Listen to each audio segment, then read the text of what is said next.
Chapter 4. Whaling in the Arctic Ocean. The Hope. John Gray. Boxing. The Terrible Mate. Our Criminal. First Sight of a Woman. A Hurricane. Dangers of the Fishing. 3 Dips in the Arctic. The Idler's Boat. Whale Taking. Glamour of the Arctic. Effect of Voyage. It was in the Hope, under the command of the well-known whaler John Gray, that I paid a 7-month visit to the Arctic seas in the year 1880. I went in the capacity of a surgeon, but as I was only 20 years of age when I started, and as my knowledge of medicine was that of an average third-year's student, I have often thought that it was as well that there was no very serious call upon my services. It came about in this way. One raw afternoon in Edinburgh, whilst I was sitting reading hard for one of those examinations which blight the life of a medical student, there entered to me one Curry, a fellow student with whom I had some slight acquaintance. The monstrous question which he asked drove all thought of my studies out of my head. "Would you care," said he, "to start next week for a whaling cruise? You'll be surgeon, £2.10 a month, and 3 shillings a ton oil money." "How do you know I'll get the berth?" was my natural question. "Because I have it myself. I find at this last moment that I can't go, and I want to get a man to take my place." "How about an Arctic kit?" "You can have mine." In an instant the thing was settled, and within a few minutes the current of my life had been deflected into a new channel. In little more than a week I was in Peterhead, busily engaged, with the help of the steward, in packing away my scanty belongings in the locker beneath my bunk on the good ship Hope. I speedily found that the chief duty of the surgeon was to be the companion of the captain, who was cut off by the etiquette of the trade from anything but very brief and technical talks with his other officers. I should have found it intolerable if the captain had been a bad fellow, but John Gray of the Hope was a really splendid man, a grand seaman and a serious-minded Scot, so that he and I formed a comradeship which was never marred during our long tete-a-tete. I see him now, his ruddy face, his grizzled hair and beard, his very light blue eyes, always looking into far spaces, and his erect muscular figure. Taciturn, sardonic, stern on occasion, but always a good just man at bottom. There was one curious thing about the manning of the Hope. The man who signed on as first mate was a little decrepit broken fellow, absolutely incapable of performing the duties. The cook's assistant, on the other hand, was a giant of a man, red-bearded, bronzed, with huge limbs, and a voice of thunder. But the moment that the ship cleared the harbour, the little decrepit mate disappeared into the cook's galley and acted as scullery boy for the voyage, while the mighty scullery boy walked aft and became chief mate. The fact was that the one had the certificate, but was past sailoring, while the other could neither read nor write, but was as fine a seaman as ever lived. So by an agreement to which everybody concerned was party, they swapped their berths when they were at sea. Colin Maclean, with his 6 foot of stature, his erect stalwart figure, and his fierce red beard pouring out from between the flaps of his sealing cap, was an officer by natural selection, which is a higher title than that of a Board of Trade certificate. His only fault was that he was a very hot-blooded man, and that a little would excite him to a frenzy. I have a vivid recollection of an evening which I spent in dragging him off the steward, who had imprudently made some criticism upon his way of attacking a whale which had escaped. Both men had some rum, which had made the one argumentative and the other violent, and as we were all 3 seated in a space of about 7 by 4, it took some hard work to prevent bloodshed. Every now and then, just as I thought all danger was past, the steward would begin again with his fatuous, "No offence, Colin, but all I says is that if you'd been a bit quicker on the fush—" I don't know how often this sentence was begun, but never once was it ended, for at the word fush Colin always seized him by the throat, and I Colin round the waist, and we struggled until we were all panting and exhausted. Then, when the steward had recovered a little breath, he would start that miserable sentence once more, and the fush would be the signal for another encounter. I really believe that if I had not been there, the mate would have hurt him, for he was quite the angriest man that I have ever seen. There were 50 men upon our whaler, of whom half were Scotchmen and half Shetlanders, whom we picked up at Lerwick as we passed. The Shetlanders were the steady and more tractable, quiet, decent and soft-spoken, while the Scotch seamen were more likely to give trouble, but also more virile and of stronger character. The officers and harpooners were all Scotch, but as ordinary seamen, and especially as boatmen, the Shetlanders were as good as could be wished. There was only one man on board who belonged neither to Scotland nor to Shetland, and he was the mystery of the ship. He was a tall, swarthy, dark-eyed man with blue-black hair and beard, singularly handsome features, and a curious reckless sling of his shoulders when he walked. It was rumoured that he came from the south of England, and that he had fled thence to avoid the law. He made friends with no one, and spoke very seldom, but he was one of the smartest seamen in the ship. I could believe from his appearance that his temper was satanic, and that the crime for which he was hiding may have been a bloody one. Only once he gave us a glimpse of his hidden fires. The cook, a very burly, powerful man, the little mate was only assistant, had a private store of rum, and treated himself so liberally to it that for 3 successive days the dinner of the crew was ruined. On the 3rd day our silent outlaw approached the cook with a brass saucepan in his hand. He said nothing, but he struck the man such a frightful blow that his head flew through the bottom, and the sides of the pan were left dangling round his neck. The half-drunken, half-stunned cook talked of fighting, but he was soon made to feel that the sympathy of the ship was against him, so he reeled back, grumbling, to his duties while the Avenger relapsed into his usual moody indifference. We heard no further complaints of the cooking. I have spoken of the steward, and as I look back at that long voyage, during which for 7 months we never set foot on land, the kindly open face of Jack Lamb comes back to me. He had a beautiful and sympathetic tenor voice, and many an hour have I listened to it with its accompaniment of rattling plates and jingling knives as he cleaned up the dishes in his pantry. He had a great memory for pathetic and sentimental songs, and it is only when you have not seen a woman's face for 6 months that you realise what sentiment means. When Jack trilled out, "Her bright smile haunts me still," or "Wait for me at heaven's gate, sweet Belle Mahone," he filled us all with a vague sweet discontent which comes back to me now as I think of it. To appreciate a woman one has to be out of sight of one for 6 months. I can well remember that as we rounded the north of Scotland on our return, we dipped our flag to the lighthouse, being only some hundreds of yards from the shore. A figure emerged to answer our salute, and the excited whisper ran through the ship, "It's a woman!" The captain was on the bridge with his telescope. I had the binoculars in the bows. Everyone was staring. She was well over 50, short skirts and sea boots, but she was a woman. Anything in a much, the sailors used to say, and I was of the same way of thinking. However, all this has come before its time. It was, I find by my log, on February 28th at 2 p.m. that we sailed from Peterhead amid a great crowd and uproar. The decks were as clean as a yacht, and it was very unlike my idea of a whaler. We ran straight into bad weather, and the glass went down at one time to 28.375, which is the lowest reading I can remember in all my ocean wanderings. We just got into Lerwick harbour before the full force of the hurricane broke, which was so great that, lying at anchor with bare poles and partly screened, we were blown over to an acute angle. If it had taken us a few hours earlier, we should certainly have lost our boats, and the boats are the life of a whaler. It was March 11th before the weather moderated enough to let us get on, and by that time there were 20 whalers in the bay, so that our setting forth was quite an occasion. That night, and for a day longer, the Hope had to take refuge in the lee of one of the outlying islands. I got ashore and wandered among peat bogs, meeting strange, barbarous, kindly people who knew nothing of the world. I was led back to the ship by a wild, long-haired girl holding a torch, for the peat holes make it dangerous at night. I can see her now, her tangled black hair, her bare legs, madder-stained petticoat, and wild features under the glare of the torch.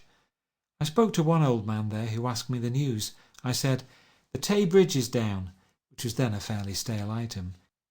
He said, "Hey, have they built a brig over the Tay?" After that I felt inclined to tell him about the Indian Mutiny. What surprised me most in the Arctic regions was the rapidity with which you reached them. I had never realised that they lie at our very doors. I think that we were only 4 days out from Shetland when we were among the drift ice. I awoke one morning to hear the bump bump of the floating pieces against the side of the ship, and I went on deck to see the whole sea covered with them to the horizon. Their dazzling whiteness made the sea seem bluer by contrast, and with the blue sky above and that glorious Arctic air in one's nostrils, it was a morning to remember. Once on one of the swaying rocking pieces we saw a huge seal, sleek, sleepy and imperturbable, looking up with the utmost assurance at the ship, as if it knew that the close time had still 3 weeks to run. Further on we saw on the ice the long human-like prints of a bear. All this with the snowdrops of Scotland still fresh in our glasses in the cabin. I have spoken about the close time, and I may explain that by an agreement between the Norwegian and British governments, the subjects of both nations are forbidden to kill a seal before April 3rd. The reason for this is that the breeding season is in March, and if the mothers should be killed before the young are able to take care of themselves, the race would soon become extinct. For breeding purposes, the seals all come together at a variable spot, which is evidently pre-arranged among them, and as this place can be anywhere within many hundreds of square miles of floating ice, it is no easy matter for the fisher to find it. The means by which he sets about it are simple but ingenious. As the ship makes its way through the loose ice streams, a school of seals is observed travelling through the water. Their direction is carefully taken by compass and marked upon the chart. An hour afterwards, perhaps another school is seen. This is also marked. When these bearings have been taken several times, the various lines upon the chart are prolonged until they intersect. At this point or near it, it is likely that the main pack of the seals will be found. When you do come upon it, it is a wonderful sight. I suppose it is the largest assembly of creatures upon the face of the world, and this upon the open ice fields, hundreds of miles from the Greenland coast. Somewhere between 71 degrees and 75 degrees is the rendezvous, and the longitude is even vaguer, but the seals have no difficulty in finding the address. From the crow's nest at the top of the main mast one can see no end of them. On the furthest visible ice one can still see that sprinkling of pepper grains, and the young lie everywhere also, snow-white slugs with a little black nose and large dark eyes. Their half-human cries fill the air, and when you are sitting in the cabin of a ship which is in the heart of the seal pack, you would think you were next door to a monstrous nursery. The Hope was one of the first to find the seal pack that year, but before the day came when hunting was allowed, we had a succession of strong gales, followed by a severe roll, which tilted the floating ice and launched the young seals prematurely into the water. And so when the law at last allowed us to begin work, nature had left us with very little work to do. However, at dawn upon the 3rd, the ship's company took to the ice and began to gather in its murderous harvest. It is brutal work, though not more brutal than that which goes on to supply every dinner table in the country. And yet those glaring crimson pools upon the dazzling white of the ice fields, under the peaceful silence of a blue Arctic sky, did seem a horrible intrusion. But an inexorable demand creates an inexorable supply, and the seals by their death help to give a living to the long line of seamen, dockers, tanners, curers, tryers, chandlers, leather merchants and oil sellers, who stand between this annual butchery on the one hand and the exquisite with his soft leather boots, or the savant using a delicate oil for his philosophical instruments upon the other. I have cause to remember that first day of sealing on account of the adventures which befell me. I have said that a strong swell had arisen, and as this was dashing the floating ice together, the captain thought it dangerous for an inexperienced man to venture upon it. And so, just as I was clambering over the bulwarks with the rest, he ordered me back, and told me to remain on board. My remonstrances were useless, and at last, in the blackest of tempers, I seated myself upon the top of the bulwarks, with my feet dangling over the outer side, and there I nursed my wrath, swinging up and down with the roll of the ship. It chanced, however, that I was really seated upon a thin sheet of ice, which had formed upon the wood, and so when the swell threw her over to a particularly acute angle, I shot off and vanished into the sea between two ice blocks. As I rose, I clawed onto one of these and soon scrambled on board again. The accident brought about what I wished, however, for the captain remarked that as I was bound to fall into the ocean in any case, I might just as well be on the ice as on the ship. I justified his original caution by falling in twice again during the day, and I finished it ignominiously by having to take to my bed while all my clothes were drying in the engine room. I was consoled for my misfortunes by finding that they amused the captain to such an extent that they drove the ill success of our sealing out of his head, and I had to answer to the name of the Great Northern Diver for a long time thereafter. I had a narrow escape once through stepping backwards over the edge of a piece of floating ice while I was engaged in skinning a seal. I had wandered away from the others, and no one saw my misfortune. The face of the ice was so even that I had no purchase by which to pull myself up, and my body was rapidly becoming numb in the freezing water. At last, however, I caught hold of the hind flipper of the dead seal, and there was a kind of nightmare tug-of-war, the question being whether I should pull the seal off or pull myself on. At last, however, I got my knee over the edge and rolled onto it. I remember that my clothes were as hard as a suit of armour by the time I reached the ship, and that I had to thaw my crackling garments before I could change them. This April sealing is directed against the mothers and young.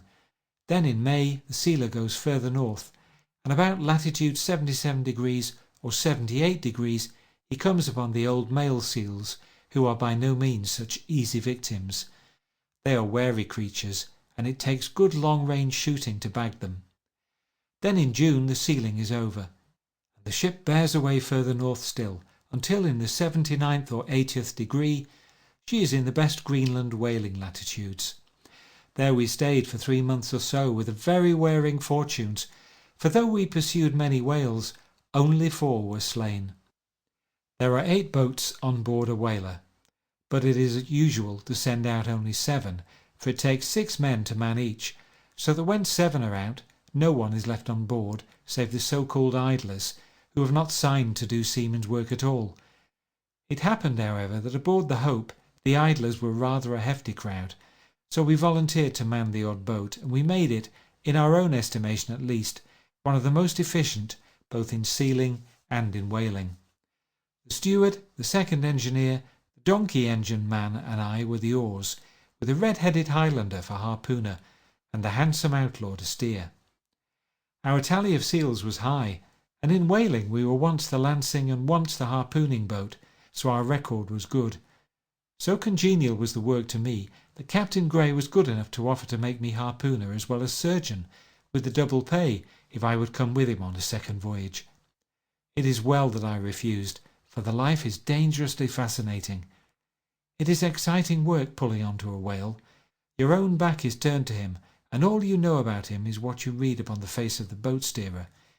He is staring out over your head, watching the creature as it swims slowly through the water, raising his hand now and again as a signal to stop rowing when he sees that the eye is coming round, and then resuming the stealthy approach when the whale is end on. There are so many floating pieces of ice that as long as the oars are quiet, the boat alone will not cause the creature to dive. So you creep slowly up, and at last you are so near that the boat steerer knows that you can get there before the creature has time to dive, for it takes some little time to get that huge body into motion.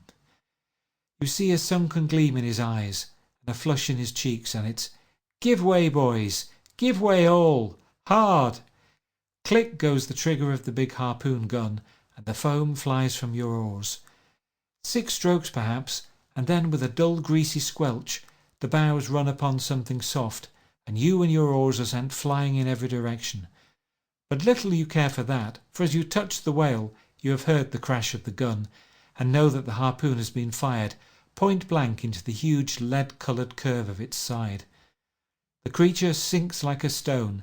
The bows of the boat splash down into the water again, but there is the little red jack, flying from the centre thwart to show that you are fast, and there is the line whizzing swiftly under the seats and over the bows between your outstretched feet. And this is the great element of danger, for it is rarely indeed that the whale has spirit enough to turn upon its enemies. The line is very carefully coiled by a special man named the line coiler, and it is warranted not to kink.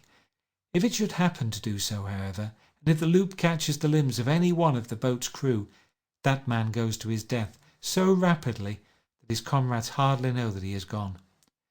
It is a waste of fish to cut the line, for the victim is already hundreds of fathoms deep. "Hold your hand, mon," cried the harpooner, as the seaman raised his knife on such an occasion. "The fush will be a fine thing for the widdy." It sounds callous, but there was philosophy at the base of it. This is the harpooning, and that boat has no more to do. But the lancing, when the weary fish is killed with the cold steel, is more exciting, because it is a more prolonged experience. You may be for half an hour so near to the creature that you can lay your hand upon its slimy side. The whale appears to have but little sensibility to pain, for it never winces when the long lances are passed through its body, but its instinct urges it to get its tail to work on the boats, and yours urges you to keep poling and boat hooking along its side, so as to retain your safe position near its shoulder. Even there, however, we found on one occasion that we were not quite out of danger's way, for the creature in its flurry raised its huge side flapper and poised it over the boat. One flap would have sent us to the bottom of the sea, and I can never forget how, as we pushed our way from under, each of us held one hand up to stave off that great threatening fin, as if any strength of ours could have availed if the whale had meant it to descend.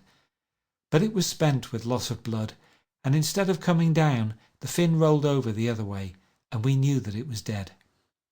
Who would swap that moment for any other triumph that sport can give? The peculiar other-world feeling of the Arctic regions, a feeling so singular that if you have once been there the thought of it haunts you all your life, is due largely to the perpetual daylight. Night seems more orange-tinted and subdued than day, but there is no great difference.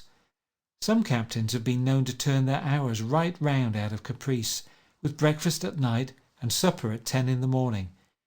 There are your 24 hours, and you may carve them as you like. After a month or two the eyes grow weary of the eternal light, and you appreciate what a soothing thing our darkness is.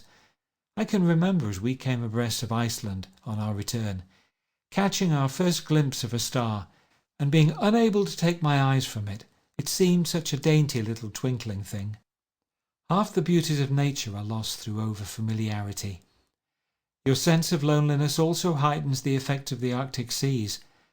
When we were in whaling latitudes, it is probable that with the exception of our consort, there was no vessel within 800 miles of us.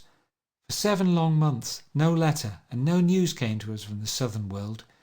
We had left in exciting times. The Afghan campaign had been undertaken, and war seemed imminent with Russia. We returned opposite the mouth of the Baltic without any means of knowing whether some cruiser might not treat us as we had treated the whales. When we met a fishing boat at the north of Shetland, our first inquiry was as to peace or war. Great events had happened during those 7 months. The defeat of Maiwand and the famous march of Roberts from Kabul to Kandahar, but it was all haze to us, and to this day I have never been able to get that particular bit of military history straightened out in my own mind. The perpetual light, the glare of the white ice, the deep blue of the water, these are the things which one remembers most clearly, and the dry, crisp, exhilarating air, which makes mere life the keenest of pleasures. And then there are the innumerable seabirds whose call is forever ringing in your ears. The gulls, the fulmars, the snowbirds, the burgomasters, the loons, and the rotjes. These fill the air, and below the waters are forever giving you a peep of some strange new creature. The commercial whale may not often come your way, but his less valuable brethren abound on every side. The finner shows his 90 feet of worthless tallow, with the absolute conviction that no whaler would condescend to lower a boat for him. The misshapen hunchback whale, the ghost-like white whale, the narwhal with his unicorn horn, the queer-looking bottlenose, the huge, sluggish Greenland shark, and the terrible killing grampus, the most formidable of all the monsters of the deep. These are the creatures who own those unsailed seas. On the ice are the seals, the saddlebacks, the ground seals, and the huge bladder noses, 12 feet from nose to tail, with the power of blowing up a great blood-red football upon their noses when they are angry, which they usually are. Occasionally one sees a white Arctic fox upon the ice, and everywhere are the bears. The floes in the neighbourhood of the sealing ground are all criss-crossed with their tracks. Poor harmless creatures with the lurch and roll of a deep-sea mariner. It is for the sake of the seals that they come out over those hundreds of miles of ice, and they have a very ingenious method of catching them, for they will choose a big ice field with just one blowhole for seals in the middle of it. Here the bear will squat with its powerful forearms crooked around the hole. Then, when the seal's head pops up, the great paws snap together and Bruin has got his luncheon. We used occasionally to burn some of the cook's refuse in the engine room fires, and the smell would in a few hours bring up every bear for many miles to leeward of us. Though 20 or 30 whales have been taken in a single year in the Greenland seas, it is probable that the great slaughter of last century has diminished their number until there are not more than a few hundreds in existence. I mean, of course, of the right whale, for the others, as I have said, abound. It is difficult to compute the numbers of a species which comes and goes over great tracts of water and among huge ice fields, but the fact that the same whale is often pursued by the same whaler upon successive trips shows how limited their number must be. There was one, I remember, which was conspicuous through having a huge wart, the size and shape of a beehive, upon one of the flukes of its tail. "I've been after that fellow 3 times," said the captain, as we dropped our boats. "He got away in 71. In 74 we had him fast, but the harpoon drew. In 76 a fog saved him. It's odds that we have him now." I fancied that the betting lay rather the other way myself, and so it proved, for that warty tail is still thrashing the Arctic seas for all that I know to the contrary. I shall never forget my own first sight of a right whale. It had been seen by the lookout on the other side of a small ice field, but had sunk as we all rushed on deck.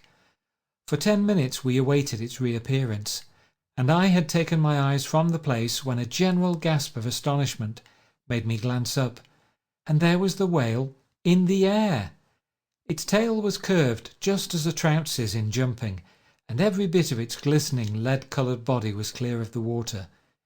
It was little wonder that I should be astonished, for the captain, after 30 voyages, had never seen such a sight. On catching it we discovered that it was very thickly covered with a red, crab-like parasite, about the size of a shilling, and we conjectured that it was the irritation of these creatures which had driven it wild. If a man had short nailless flippers and a prosperous family of fleas upon his back, he would appreciate the situation. Apart from sport, there is a glamour about those circumpolar regions which must affect everyone who has penetrated to them. My heart goes out to that old grey-headed whaling captain who, having been left for an instant when at death's door, staggered off in his night gear and was found by nurses far from his house and still, as he mumbled, pushing to the nor'ard.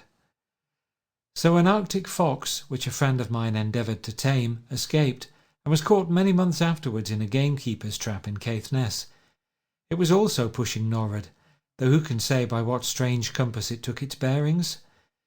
It is a region of purity, of white ice and of blue water, with no human dwelling within 1,000 miles, to sully the freshness of the breeze which blows across the ice fields. And then it is a region of romance also. You stand on the very brink of the unknown, and every duck that you shoot bears pebbles in its gizzard, which come from a land which the maps know not. It was a strange and fascinating chapter of my life. I went on board the whaler a big straggling youth. I came off it a powerful, well-grown man. I have no doubt that my physical health during my whole life has been affected by that splendid air, and that the inexhaustible store of energy which I have enjoyed is to some extent drawn from the same source. It was mental and spiritual stagnation, or even worse, for there is a coarsening effect in so circumscribed a life, with comrades who were fine, brave fellows, but naturally rough and wild. However, I had my health to show for it, and also more money than I had ever possessed before. I was still boyish in many ways, and I remember that I concealed gold pieces in every pocket of every garment, that my mother might have the excitement of hunting for them. It added some £50 to her small exchequer. Now I had a straight run in to my final examination, which I passed with fair, but not notable, distinction at the end of the winter session of 1881. I was now a Bachelor of Medicine and a Master of Surgery, fairly launched upon my professional career.